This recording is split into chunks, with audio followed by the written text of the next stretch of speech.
Olá, turmas do quinto ano, quinto NA, quinto VA, uma grande honra, uma grande satisfação estar diante de vocês mais uma vez aqui para darmos a devida continuidade, para assim continuarmos a debater, discutir, analisar, comentar, não é? Pormenorizar todas as nuances relativas ao nosso controle de constitucionalidade brasileiro, né? Uma matéria de suma importância para assim estabelecermos os devidos delineamentos, os devidos caminhos, direções e demais questões tão bem atinentes à ordem constitucional em vigência, né?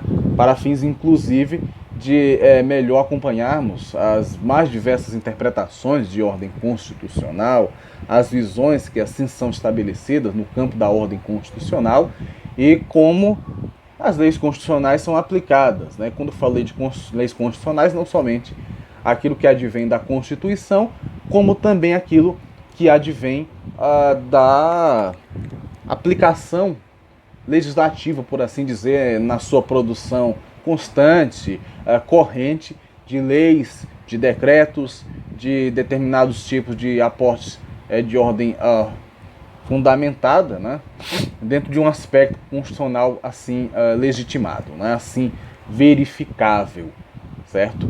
Então é nesse contexto que nós temos essa disciplina. E, bom, como nós estamos trabalhando com vocês, nós estamos assim entanados, vivenciando todas essas questões relativas às formas de inconstitucionalidade. Algumas já foram passadas a vocês, já foram caminhadas a vocês, já foram assim estabelecidas, vou ajustar um pouquinho aqui a câmera, certo? A melhor adequação, melhor visualização, inclusive, certo? Bem, então algumas coisas já foram passadas para vocês, como por exemplo, as inconstitucionalidades formal e material, inclusive, vale aqui novamente o registro, especialmente para a turma do quinto VA, do quinto NA, certo? Vale aqui novamente aquilo que foi debatido e discutido na última aula, que diz respeito justamente às formas, né, de inconstitucionalidade, no qual eu vou ter o aspecto formal, certo? Que vai ter uma nomenclatura também bem, digamos assim, particularizada, porque quando se fala da inconstitucionalidade formal, você pode tanto ter essa nomenclatura, inconstitucionalidade formal, mas ao mesmo tempo você pode ter a inconstitucionalidade formal também sendo chamada de nomodinâmica, tá? Bom, estamos diante de uma inconstitucionalidade do tipo nomodinâmica. Quando se ouvir a palavra nomodinâmica atrelada à constitucionalidade ou inconstitucionalidade de decretos, de leis, de atos normativos, e tiver essa terminologia nomodinâmica, ela não quer dizer outra coisa senão uma inconstitucionalidade formal, tá? É sinônimo, certo? Dentro daquele campo e daquele palavreado jurídico que nós temos, que é bem, digamos assim, próprio, né, bem singular da nossa área, e assim então se apresenta, certo? A inconstitucionalidade nomodinâmica é a mesma coisa que a inconstitucionalidade formal, que nós vamos ter vício de formas, certo? Vamos ter formas que não são respeitadas, que não são assim apuradas, que não são assim bem visualizadas. Um exemplo que eu poderia dar de forma bem dinâmica para vocês seria o fato de, tão logo o presidente da República edite um decreto, certo? Ou uma medida provisória, e tanto o decreto quanto a medida provisória já ingressam no ordenamento jurídico brasileiro como leis. Alguém talvez pergunte, mas professor, quando a medida provisória, pelo menos, não é? Quando ela é criada, ela já tem força de lei. Aí nós vamos ter de fato o direito funcionando na sua interpretaçãozinha corrente, que a nós é acentuada. Qual é? Uma coisa é ingressar com força de lei. Quando se fala ingressa-se com força de lei, diz-se que ela tem um parâmetro, ela tem uma validade de lei.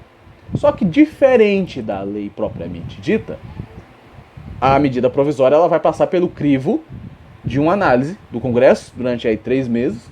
Geralmente, quando se tem medidas provisórias, né, você tem um trancamento de pauta do Congresso, porque entende-se e compreende-se que a medida provisória ela tem um caráter de urgência, e por ter um caráter de urgência tem que ter prioridade na sua votação, na sua tramitação. 3 meses para se verificar se ela vira ou torna-se lei. O exemplo que eu quero trazer para você é o seguinte: ela não passa por essa análise do Congresso, que é uma formalidade obrigatória, e já torna-se lei. Já ingressa dentro do ordenamento jurídico diretamente, sem passar pelo crivo da análise do órgão responsável diretamente e com a competência precípua de fazer valer as leis que por eles são elaboradas, que por eles são tratadas e que são assim convencionadas também pelo Congresso Nacional. Tá? Então, sem este aporte, sem este elemento formal, jurídico e necessário, não se tem como dizer que a lei tem de prosperar, certo? Não há como a lei prosperar nesses termos. E se não há como a lei prosperar nesses termos, o que vai acontecer? Eu tenho uma inconstitucionalidade de forma, eu tenho uma inconstitucionalidade nomodinâmica, certo? Nomodinâmica. Do mesmo jeito que vai padecer de inconstitucionalidades em termos de forma, se você tiver uma emenda à Constituição que não passe pelo crivo do que dispõe lá o artigo 5º, inciso 78, a linha D, se não estou enganado, parágrafo 3º, que é a votação bicameral. 2 turnos em cada casa, com votação ali de um quórum, né, de 2/3/5 dos membros de cada casa. E depois a emissão do decreto legislativo, para depois vir a emissão do decreto presidencial, chancelando e firmando aquela emenda na própria Constituição. Isso não só de leis internas, de emendas internas à Constituição, quanto aquelas emendas provenientes de convenções de direitos humanos que ingressam dentro do nosso ordenamento jurídico como emenda à Constituição. Né? Então tudo isso tem que passar por esse crivo bem assintoso, bem direto, bem assim específico da formalidade, que é assim exigido, que é assim firmado, certo? Assim como, por exemplo, uma coisa que aconteceu de forma bem interessante há alguns anos atrás, que foi a criação da lei da ficha limpa, que eu até já comentei com vocês em algum momento, né, do nosso curso, em algum momento dos nossos encontros, seja aqui virtualmente falando, seja em sala de aula propriamente dita. Você teve ali uma iniciativa popular, uma ação popular, coleta de assinaturas durante todo o período, certo? Mais ou menos 1 ano em todo o Brasil, né? Coleta de assinaturas. Inclusive foi uma das pessoas que assinou esse manifesto, né? Sei que alguns dos colegas também, sem dúvida alguma. E assim então, essa lei, essas assinaturas elas foram entregues no Congresso, né? Elas foram ali passadas ao Congresso. E a partir dali então você teve um trâmite regulamentar para transformar essa iniciativa em lei, né? E ela passou por um crivo, passou por um trabalho legislativo que é, consequentemente, o necessário e o mais salutar se encaminhar nesse ponto, nesse sentido, né? Então, isso é formalidade, certo? Isso é formalidade. Qualquer coisa que não, de certa forma, siga esse trâmite de forma tão corrente, acaba por ser eivado de informalidades. E outra informalidade, entenda-se, certo? Aquilo que vai potencializar um pedido, uma ação direta de inconstitucionalidade, seja na modalidade da forma ou na modalidade da ação, não é? E nesse sentido, então, você vai tendo esse encaminhamento jurídico bem assim apinhoado, bem assim fechado, né? No sentido de obediência à forma, no sentido de vamos respeitar o que a forma assim estabelece, né? E dessa forma, até um pouco redundante, né? E dessa forma, você então segue o caminho, segue o trâmite regulamentar que é importante para fins de publicização, para fins principalmente de saber como está sendo votado, como está sendo tratada aquela questão que o povo considera salutar e que o Congresso, consequentemente, por representar Estado e povo, também considera importante. Né? Então, essa é a questão.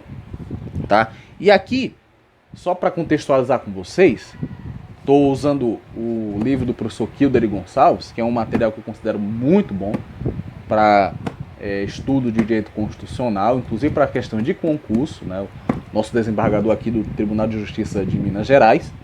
E assim, o que o professor fala? Ele, citando Canotilho, diz o seguinte, olha: na hipótese de inconstitucionalidade formal, viciado é o ato, nos pressupostos, no seu procedimento de formação, na sua forma final. Certo? Aqui você tem 3 momentos que Canotilho considera viáveis para se aferir a inconstitucionalidade de forma. Primeiro, no ato. Certo? O ato tomado, o ato assim estabelecido. Certo? Algo que seria, digamos assim, um pouco incabível. Digamos que você tenha um projeto de lei que tenha seguido para a votação do plenário sem passar pelas comissões de Constituição e Justiça. Ainda que fosse um projeto interessante, mas você tem um vício de forma. Certo? Você tem uma forma ali que não foi respeitada. Porque tem que passar pelo crivo da CCJ. Exceto se eu tiver o decreto presidencial ou se eu tiver a medida provisória. Essas aí já tem um tratamento diferenciado, mas claro, uma forma específica dentro da própria Constituição, inclusive. Né? Aqui nesse caso, você vai ter também uma forma que não foi respeitada. E aí, veja só que situação. Fica, sem dúvida alguma, algo muito, digamos assim, esquisito, de fato. Como é que esse deputado conseguiu apresentar o seu projeto de lei, e o projeto de lei conseguiu subir para o pleno da Câmara dos Deputados sem passar pela CCJ? Sem passar pelo crivo da CCJ, pela uma análise prévia da CCJ, que, se positivo, se a CCJ concordar com os trâmites ali estabelecidos, vamos agora debater no Congresso, no pleno do Congresso, que é o trâmite regulamentar. Agora, qual foi o ato cometido aqui? Não é? Já é um ato irregular, se nós partirmos da forma, você passar pelo crivo da forma sem adentrar na forma. Porque é isso que aconteceu aqui. Ele iniciou o projeto, mas o projeto, de uma forma súbita, não foi analisado pela Comissão de Constituição e Justiça da Câmara. E já vai para o Senado. Já vai, melhor dizendo, já vai para uma votação. Então, é uma forma que não tem, digamos assim, tanto respaldo. Porque não é regulamentar, porque não é constitucional. Então, é justamente nesse ponto que nós poderemos, assim, visualizar esse primeiro momento da inconstitucionalidade. Num primeiro ponto que nós poderemos, assim, trabalhar nessa ideia, nessa perspectiva. Certo? É um ato. Assim como é um ato não seguir a etapa da CCJ, é um ato não respeitar... Desculpe. É um ato não respeitar o trâmite regulamentar para votação de emendas, tá? Tudo isso tende a ser, sabe, determinadas elementares assim estabelecidas, assim veiculadas, tá? Bem, outra coisa que o Canotilho exalta: pressupostos, né? Os fundamentos que norteiam um projeto de lei. Os fundamentos que norteiam a forma, porque ela não existe para fazer volume, ou a ideia da forma não existe para prejudicar o andamento do processo. A ideia é que ajude, certo? Que o projeto ele tenha uma avaliação ali corrente quanto à sua necessidade, quanto à sua conveniência, oportunidade, quanto à sua importância, certo? Então, digamos assim, deprimir, diminuir, buscar não respeitar esses trâmites é também um atentado, pode ser assim dizer, contra os fundamentos que justificam a formalidade, que justificam a análise formal. Certo? Então o pressuposto é isso. É o fundamento que justifica essa necessidade. Então, é o ato, certo? É o fundamento que pode ser respeitado e é desrespeitado no caso, né? O que mais que nós vamos ter aqui na visão de Canotilho? Procedimento na formação, né? A Constituição, procedimento na sua configuração, projeto de lei, certo? Qual foi o procedimento? Existe algum, digamos assim, pode-se falar, algum exemplo, algum padrão de como se ingressar com projetos de lei, certo? Isso é veiculado, ao menos no regimento interno da Câmara dos Deputados ou do próprio Senado, certo? Tudo isso, meu povo, tende a ser assim balizado. E por fim, Canotilho falou até agora, né? Dos atos, dos pressupostos e da questão procedimental assim delineada, né? Nós temos a parte final, o resultado final, certo? E aqui no resultado final você vai ter a falha de forma no sentido de que se eu tenho formas assim desrespeitadas ao longo do tempo, quando chegar na fase final, o processo de constituição da lei, o projeto de constituição em lei, ele já nasce viciado, ele já chega para a sanção presidencial viciado. Então é uma intercorrência que eu vou ter ao longo do trâmite processual, porque se eu tenho uma falha anteriormente, o seu produto final vai ser falho também, vai ser defeituoso também, né? Vai ser não tão claro assim, né? Um exemplo que nós poderíamos falar aqui, o presidente tem a possibilidade de veto, que é um ato formal do presidente. É um ato dentro da formalidade, o veto presidencial. No todo ou em parte. Isso é forma. Maravilha. Agora, por outro lado, ele veta. Segue o trâmite regulamentar, se ele veta, o Congresso, mais precisamente a Câmara, vai votar o veto, né? Vai fazer uma análise do veto. Se for mantido o veto, modifica-se o texto documental da lei. Se o veto for negado, ele obrigatoriamente tem que assinar a lei, né? Torná-la promulgada, torná-la pública. Agora, digamos que ele veta, o Congresso derruba o veto e mesmo assim ele sanciona o texto da lei conforme o veto que ele queria. Aí você, além de uma informalidade, você tem um ato extremamente autoritário, né? Dane-se quem pensa diferente, dane-se a Câmara, né? Eu vou sancionar isso aqui da forma que eu acho conveniente que tem que ser sancionado, certo? Câmara, Senado, se quiser me recomendem alguma medida, algo que talvez venha suplantar isso aqui que foi delineado por essa lei, que foi estabelecido aqui. Se quiserem implementar uma lei complementar, que assim o faça, para corrigir distorções da próxima lei.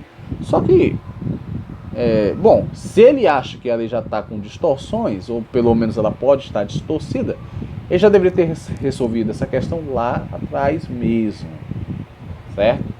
Uma das medidas não poderia ser outra, senão acatando, né, a derrota, pode-se assim dizer, no Congresso e assinando a lei, certo?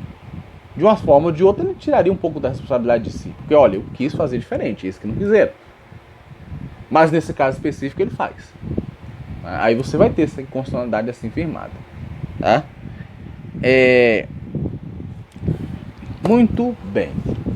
Novamente ressalto uma coisa: se tiverem com dúvidas, por gentileza, me encaminhem mensagens, me encaminhem perguntas, terei o maior prazer em respondê-las. Maior prazer mesmo em responder cada uma das dúvidas de vocês. Você não sabe o quanto que vocês me ajudam, não só profissionalmente, mas também subjetivamente, né? Não está sendo fácil para ninguém, não está sendo, digamos assim, nenhum ato, sabe, doce para ninguém. Faço inclusive que nos últimos dias estava bem abatido, assim, por série de coisas, inclusive de ordem interna. Vai melhorar, em breve, inclusive, na torcida para que estejamos de volta novamente, tá?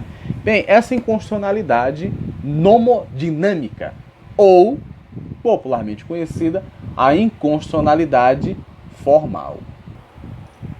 Bom, pessoal, e aí o que vai acontecer? Se, por um lado, nós vamos ter a inconstitucionalidade formal ou nomodinâmica, como geralmente é assim delineada, né? Se por um lado eu vou ter a inconstitucionalidade formal, nomodinâmica, eu vou ter, por outro lado, a inconstitucionalidade material, que também tem um nomezinho bem específico. É a inconstitucionalidade material ou nomoestática. Constitucionalidade formal ou nomodinâmica, inconstitucionalidade material ou nomoestática. Aqui, no caso da nossa inconstitucionalidade material, né, nós vamos ter um atentado, nós vamos ter um assinte, nós vamos ter uma contradição, algo extremamente espúrio do ponto de vista constitucional, que vai adentrar, que vai atingir o que agora? A matéria, o conteúdo, o que é tratado, o que é abordado dentro das leis, dentro dos projetos de lei. Certo? Essa é a inconstitucionalidade agora em vigência. Se um vai tratar da forma, o outro, consequentemente, vai tratar agora do quê? Vai tratar do que é exposto, do que é tratado, do que é escrito no projeto de lei. Tá? É agora essa inconstitucionalidade que nós temos assim apurada, assim verificável. Certo? Nesse sentido, nós temos então uma análise que vai ir de encontro ao que é proposto em leis, não é? Ao que é proposto em determinados decretos, em determinados projetos de lei. Tá? E nesse sentido, então, nós temos essa questão sendo assim mais abordada, sendo assim mais delineada, melhor assim configurada. Tá? Bem, nesse sentido, nós temos perdão, nós vamos ter também algumas lições que, consequentemente, nos são dadas, certo? Vamos ter aquilo que, e aí para a gente travar um discurso mais adentro da inconstitucionalidade material ou nomoestática, nós temos o quê? A lição, então, de Gilder Gonçalves, que assim fala: espécie de constitucionalidade material consiste na inconstitucionalidade por excesso do poder legislativo, traduzida na incompatibilidade da lei com os fins constitucionalmente previstos, ou na inobservância do princípio da proporcionalidade. Primeiro ponto, vamos ter inconstitucionalidade material no que tange por excesso do poder legislativo. O que seria esse excesso do poder legislativo? Aqui nós poderíamos colocar como excesso do poder legislativo, digamos, ele por si só emitir decreto legislativo, que é um instrumento que o Poder Legislativo pode fazê-lo sem problema algum. Pode. Não há problema quanto a isso. Agora vai ter situações específicas em que o decreto legislativo ele faz-se necessário.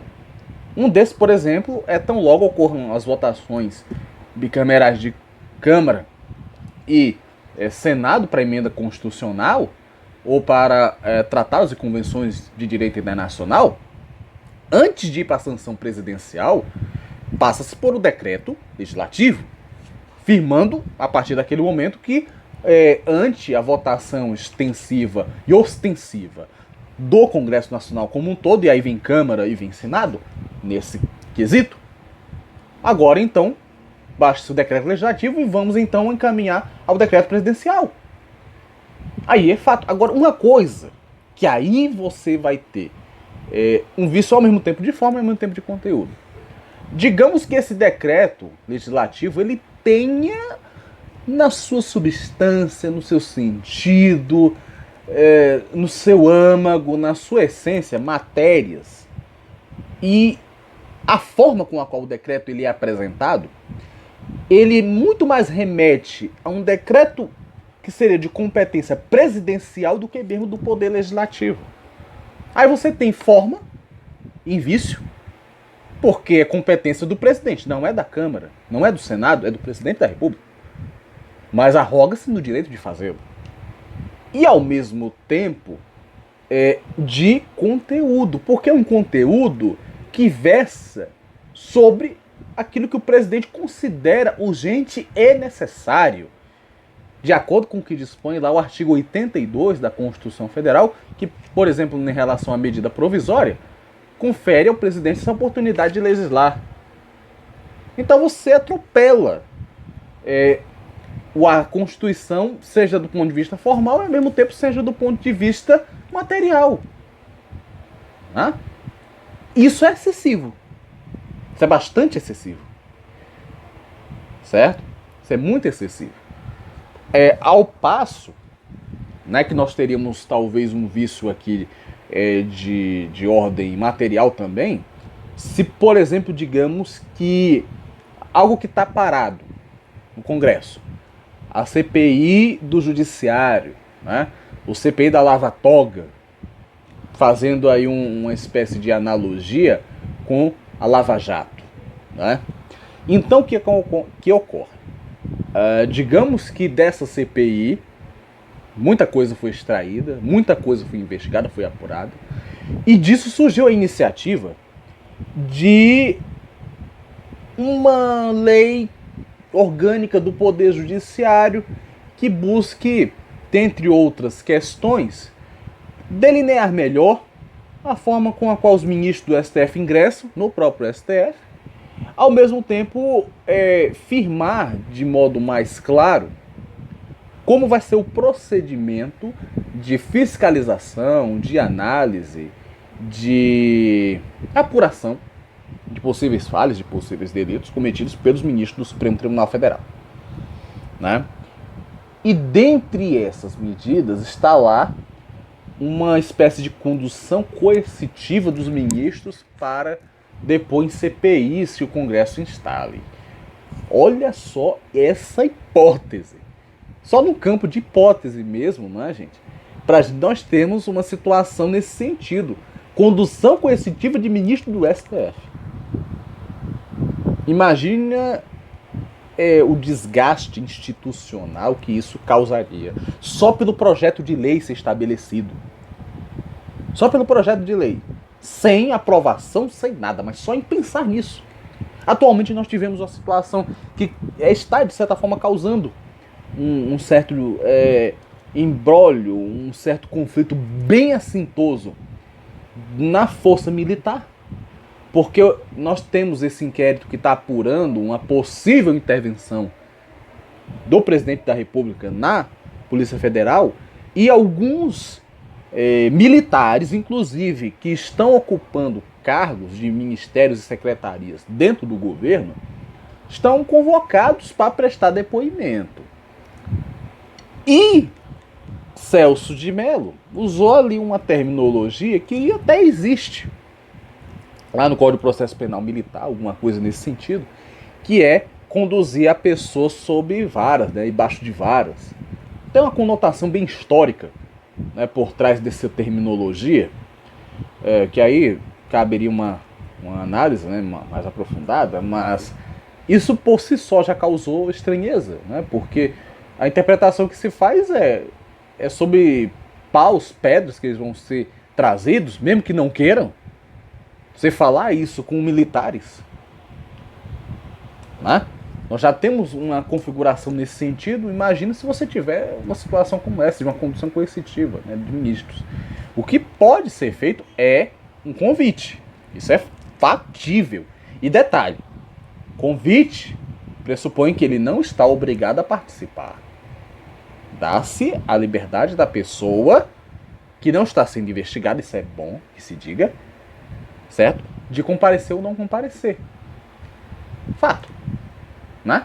Fato. Agora, condução coercitiva é sempre algo assim muito periclitante, né? É algo muito delicado. Se para cidadãos em si já é conflitante, né? Imagine para altos cargos, né?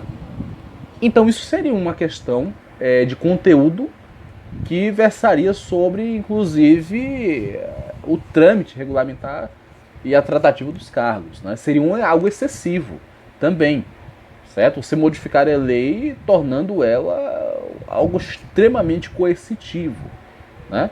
E sem alguma necessidade, porque geralmente quando há essas convocações, esses convites, é apenas para pessoas que não estão sendo investigadas. Ele está sendo convocado para prestar esclarecimentos, certo? O que ele abordar pode ou não pode ser utilizado como meio de prova para algumas das partes. É isso que tende a ser visualizado. É isso que tende a ser valorizado. Tá? Mas seria algo excessivo. Assim como vai ser excessivo, e a meu ver é excessivo, há um projeto de lei que não vai vigorar tão cedo, graças a Deus, mas que busca fazer com que o mandato de presidente da Câmara ele seja pelo menos por mais uma reeleição. É aquela coisa, atualmente a Câmara, o mandato de um presidente de Câmara, e do Senado é assim também, ele não passa de 2 anos, certo? Você pode, por exemplo, ficar 2 anos, né, como presidente, aí passa os 2 anos, entra outro presidente, aí você volta depois. Isso é possível. Agora, corrente, direto, termino meu mandato, concorro, ganho de novo, a reeleição não é permitida. Mas é uma questão de conteúdo também que pode assim ser visualizado, porque há um regulamento, inclusive dentro da própria Constituição, que diz que é 2 anos e pronto. Então você tem uma questão de matéria aí que também é visualizada. É excesso. Não deixa de ser um excesso. Porque você, querendo ou não, confere a manutenção e cria dentro da Câmara uma espécie de redoma, né, na qual alguém se completa no poder, ainda que por mais uma vez, mas acaba se estendendo. E claro, com a possibilidade, se ele for reeleito deputado, de voltar. Pensei 4 anos. Certo? Meu substituto ficou mais 4. Voltarei agora. Né? Então, é algo que eu particularmente vejo como uma situação assim muito esquisita. Certo? Do ponto de vista constitucional, não vejo com bons olhos. Vejo aí algo relativamente inconstitucional mesmo, do ponto de vista da matéria. Tá? Até porque, querendo ou não, você tem que dar oportunidade.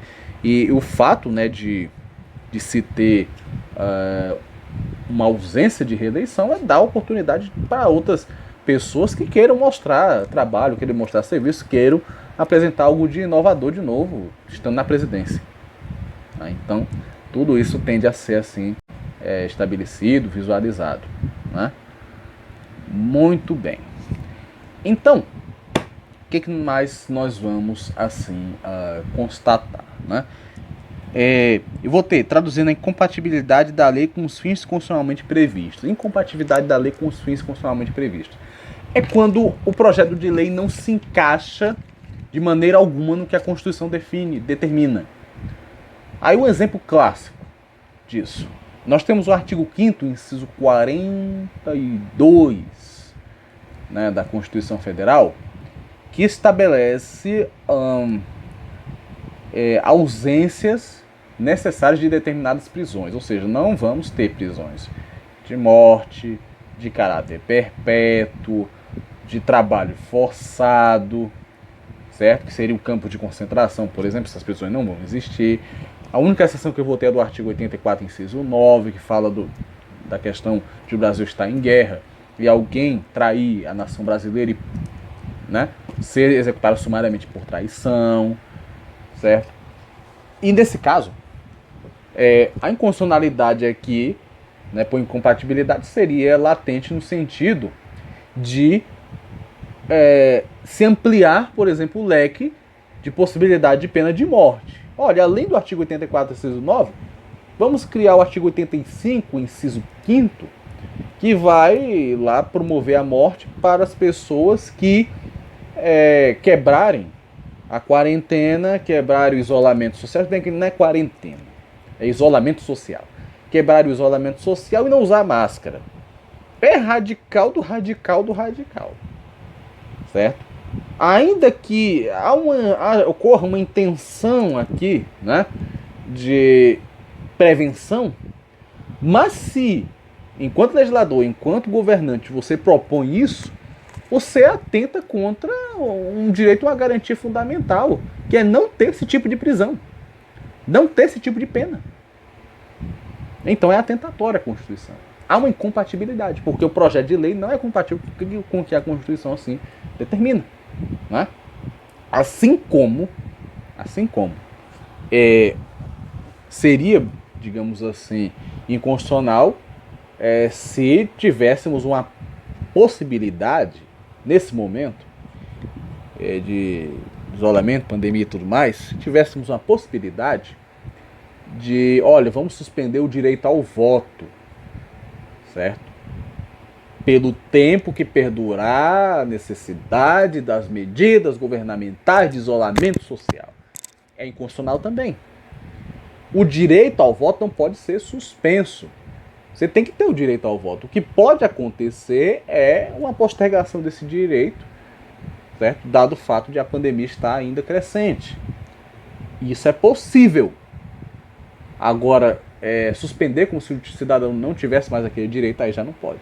Porque aí vai atentar contra o artigo 60, parágrafo 4, se não estou enganado, inciso 2 da Constituição Federal, que não regulamenta necessariamente, mas ele fixa as bases para uma visualização de cláusulas constitucionais insusceptíveis de modificação. Ou seja, não pode ser modificado por qualquer que seja o procedimento. Seja emenda constitucional, lei complementar, lei ordinária, decreto presidencial, medida provisória, decreto legislativo, ato normativo, ato regulamentar de alguma instituição jurídica, de algum órgão jurídico, ela não pode passar por esse crivo. Não pode. Só tem uma coisa que pode derrubar a cláusula pétrea, é o poder constituinte originário. Somente ele. Certo? Como nós bem sabemos. O que mais que eu voltei aqui na lição conferida por Kildare Gonçalves? Ele fala dessa incompatibilidade ou inconstitucionalidade como é que é, meu Deus? Só um instantinho. Ou inobservância da proporcionalidade. Né? O que é proporcional? Que é visível, que é assim salutar. Algo que seria, por exemplo, desproporcional seria o seguinte: é possível, e nós temos competência concorrente dos estados, da União, Distritos Federais, municípios, no que tange a questão dos estabelecimentos prisionais. Há uma competência concorrente, do mesmo jeito que há competência concorrente na educação e na saúde. Né? E nesse caso, uma coisa não impede que regimentos de ordem interna regulamentem a aplicação de penas. A aplicação de penas, como elas vão ser aplicadas e executadas. Isso é fato. Isso é uma questão. Agora, algo que, sem dúvida alguma, não pode entrar em questão aqui é de o Estado querer regulamentar o Código Penal e o Código de Processo Penal. Porque isso é competência privativa da União. Artigo 22, caput da Constituição Federal. Aí não tem competência concorrente, é privativo. A União que, de certa forma, tem a primazia de analisar, estudar esse tipo de mecanismo. Tá? Então, é algo desproporcional nesse sentido. Você vê desproporcionalidades. Se há competência concorrente para fins de resguardar o sistema carcerário, as pessoas que estão encarceradas, então para que modificar o Código Penal ou o Código de Processo Penal? Se há pretensão quanto a isso, vamos seguir o trâmite formal ou nomodinâmico estabelecido. Ingresse com um projeto de lei na Câmara dos Deputados ou Senado Federal e vamos seguir o trâmite de passagem desse código, desse projeto de lei, pelo Senado, pela Câmara, para não termos maiores problemas. Certo? Para não termos maiores questões aqui a serem assim abordadas. De forma negativa. Né? Então é isso que nós vamos ter. Por outro lado, Nós também estudamos a inconstitucionalidade por omissão, né, por ação. Ação é quando age quando não deveria agir. Omissão é quando deveria agir, mas não tomou as devidas providências. Não é? Nós verificamos isso também. Não é? E neste caso, neste passo, neste sentido, vamos então analisar as seguintes questões de ordem constitucional. Certo? Passei um pouquinho rápido, né? Inconstitucionalidade por ação ou omissão, mas na verdade o conceito é esse. A ação é quando agiu quando não deveria agir. Inclusive, aquelas questões que eu falei para vocês anteriormente, de leis criadas pelos estados, são tipos de inconstitucionalidades por ação. Certo? Cabe à União resolver, decidir, não cabe ao Estado fazer, porque não é competência dele. Não é. Correto? Então, nesse caso, você vai ter uma inconstitucionalidade por ação. Por omissão é quando foi determinado algo ao ente público, o ente público não cumpriu. E aí nós vamos ter a possibilidade da utilização do mandado de injunção, fazer valer o cumprimento em si daquela medida, daquela lei. Correto?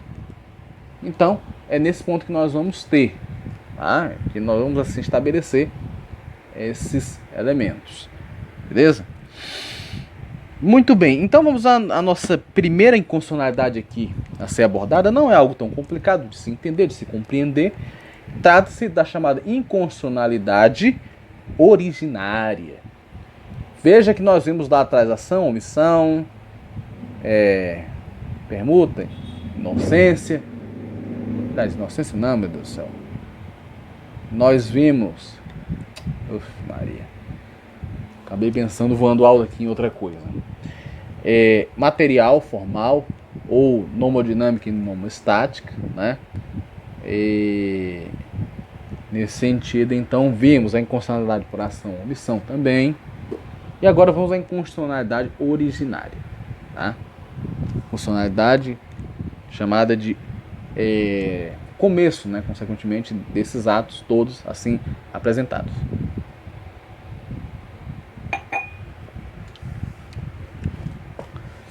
Muito bem. Nós vamos ter inconstitucionalidade originária conceituada da seguinte forma. Decorre da emissão de um ato violador da Constituição na vigência da norma constitucional. Bom, aqui, quando se fala de norma constitucional, nós vamos ter o entendimento de que se trata de leis infraconstitucionais, criadas, né, a partir da Constituição em vigência, a partir do norte, do guia que a Constituição assim estabelece. Muito bem. Certo? Aí, quando ele fala na vigência de norma constitucional, né, a violação à Constituição, é que eu tenho a lei infraconstitucional, ao passo que nós temos uma violação, certo? A norma constitucional que tornou-se lei, certo?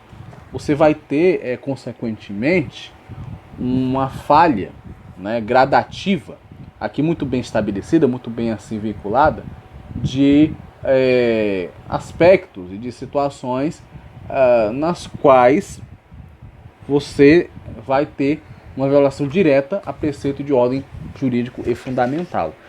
Uma coisa que poderia cair muito bem nessa questão, digamos que ante a utilização da lei de cotas, você tem propostas que no primeiro momento apresentaram-se como poderíamos colocar como alternativas às leis de cotas, poderia ser colocada como um elemento, né, um instrumento de suma importância na configuração ali da ordem democrática, ante uma lei estabelecida, uma lei assim firmada.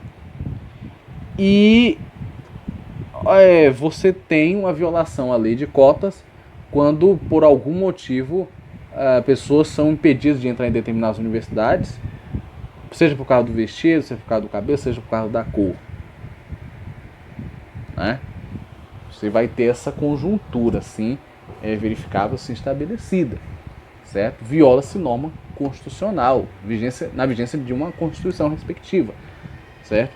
E nesse caso eu teria, de fato, um problema até um pouco mais grave nessa violação, que seria o fato de que eu levaria a situação até o artigo, acho que o artigo 4º, né, da própria Constituição, aliás, perdão, 3º, inciso 4º da Constituição Federal, né, que nesse caso ele assegura, né, a promoção do bem de todos, sem distinção de origem, raça, idade, sexo ou quaisquer outras formas de discriminação. Quando você depara com uma situação como essa, você vê, consequentemente, uma discriminação, né? Você vê isso. E aí, ante a essa constatação, ante a essa verificação, né, cabe agora pugnar-se, consequentemente, pela inconstitucionalidade da lei, porque viola um preceito fundamental, um dos princípios fundamentais da República. Está sendo violado. A lei de cotas, se não é a mais perfeita das leis, mas é uma lei que está buscando um equilíbrio das relações sociais. Está buscando um equilíbrio ali bem escalonado das questões que envolvam um determinado fato, né? Então é nesse ponto que nós consequentemente temos a inconstitucionalidade originária. Você tem uma Constituição em vigência, da Constituição extrai-se leis, essas leis constitucionais acabam tendo violação, certo? Aliás, perdão, cria-se leis e as leis em si não possuem a devida violação, certo? Acho que eu cometi outra falha. A Constituição é atacada, consequentemente, diretamente por um projeto de lei, por alguma coisa, certo? O projeto de lei continua em vigência, a Constituição é atingida, certo? Seja pessoas pedindo a inconstitucionalidade do artigo 3º, que fala de povo, fala de sociedade, fala de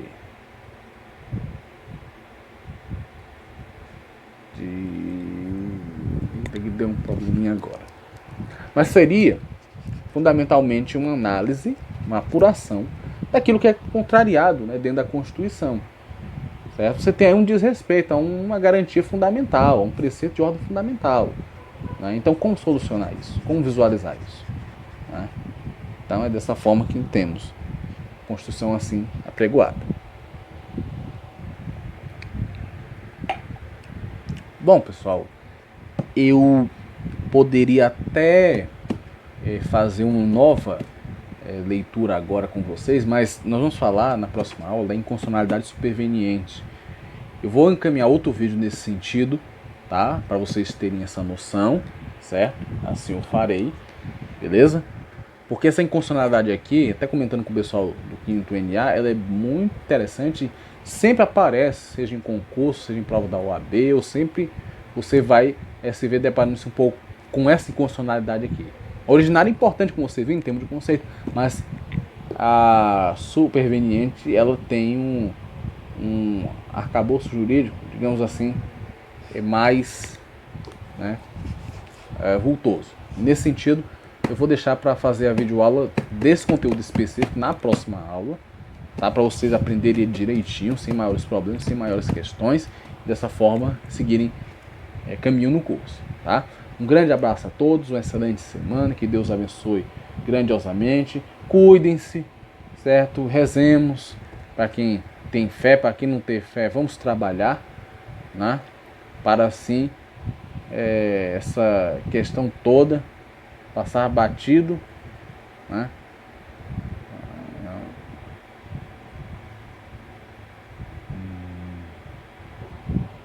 Pensando aqui em outra coisa, acho que eu acabei me perdendo.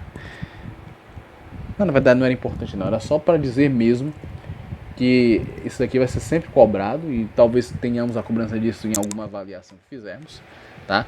E portanto, conto, né, com a presença de todos lá no canal, certo? O vídeo vai ser disponibilizado, inscrevam-se aí, certo? Para vocês terem acesso a esse material. Não obstante isso, qualquer dúvida, estou à disposição. E em breve, mas em breve mesmo, talvez essa semana, eu ainda vou encaminhar o vídeo sobre a aula online, tá? Então, esse passo, despeço-me agora sim de vocês. Muito obrigado pela atenção de todos Que Deus abençoe grandemente, cuidem-se. E em breve, a partir do segundo semestre, estaremos juntos novamente, se Deus quiser. Tá? Grande abraço a todos, uma excelente noite.